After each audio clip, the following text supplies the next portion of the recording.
हजारों मीटर की ऊंचाई पर एक औरत ने अपनी पूरी ताकत लगाकर छलांग लगाई। किस्मत अच्छी थी, वह सीधा एकमात्र सहारे पर जाकर गिरी। नीचे की खौफनाक गहराई को देखकर शाओमेई के पैरों से जान निकल गई। होश में आते ही उसने जल्दी से बैग खोला, पानी की बोतल निकाली और गट-गट पीने लगी। शारीरिक और मानसिक रूप से खुद को संभालने के बाद शाओमेई ने ऊपर लौटने के लिए रस्सी पकड़ने की तैयारी की, लेकिन थोड़ी सी दूरी भी जैसे एक असंभव खाई लग रही थी। मजबूरी में उसने बैग से सेल्फी स्टिक निकाली और उससे बैग को रस्सी में फंसाया। फिर उसने पूरी ताकत से छलांग लगाई। सौभाग्य से उसकी शारीरिक क्षमता ने साथ दिया और वह ठीक से बैग को पकड़ने में सफल रही। शाओमेई के स्थिर होते ही ऊपर मौजूद लीसा ने जान झोंक कर रस्सी खींचनी शुरू की। शाओमेई भी चुप नहीं रही, वह पूरी ताकत से रस्सी पर चढ़ने लगी, लेकिन जब वह लगभग ऊपर पहुंचने ही वाली थी तभी एक हादसा हो गया। लीसा ने कांपते हुए नीचे झांका। अच्छा हुआ कि उसकी सहेली ने समय रहते बैग को कसकर पकड़ लिया था, नहीं तो एक और हादसा हो जाता। अब पूरी तरह सतर्क हो चुकी लीसा ने रस्सी को मजबूती से पकड़ा और धीरे धीरे शाओमेई को ऊपर खींचने लगी। 10 मिनट की कड़ी मेहनत के बाद वह उसे बचाने में सफल रही। लीसा के लहूलुहान हाथों को देख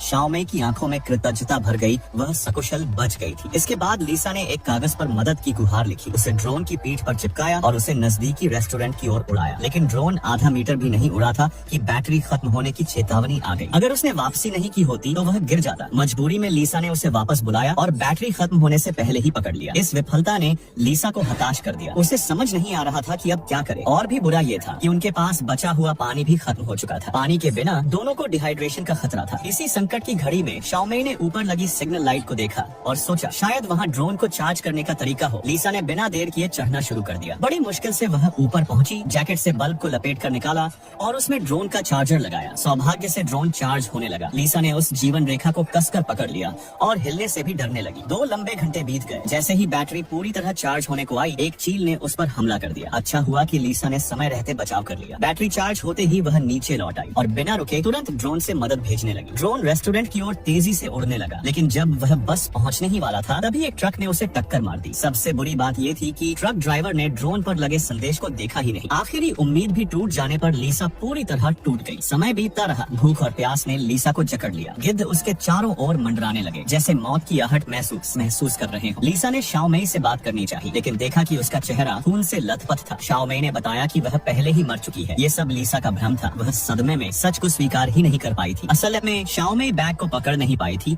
और प्लेटफॉर्म पर गिरकर मर गई थी। लीसा जो अब तक देखती रही थी वह सब उसकी कल्पना थी। हकीकत में लौटते ही वह टूट गई। अब उस ऊंचाई पर वह अब अकेली बची थी। रात को तूफान आया, बिजली कड़कने लगी। लीसा हर पल बिजली से जलने के डर में जी रही थी। फिर दृश्य बदला। अगली सुबह का समय था। मौत के कगार पर खड़ी लीसा की हालत बहुत खराब थी। उसकी सड़ती हुई टांग से बदबू आ रही। पट पड़ा। लीसा ने मौके का फायदा उठाया और गिद्ध का सिर पकड़ लिया। जीवन और मृत्यु की जंग में उसने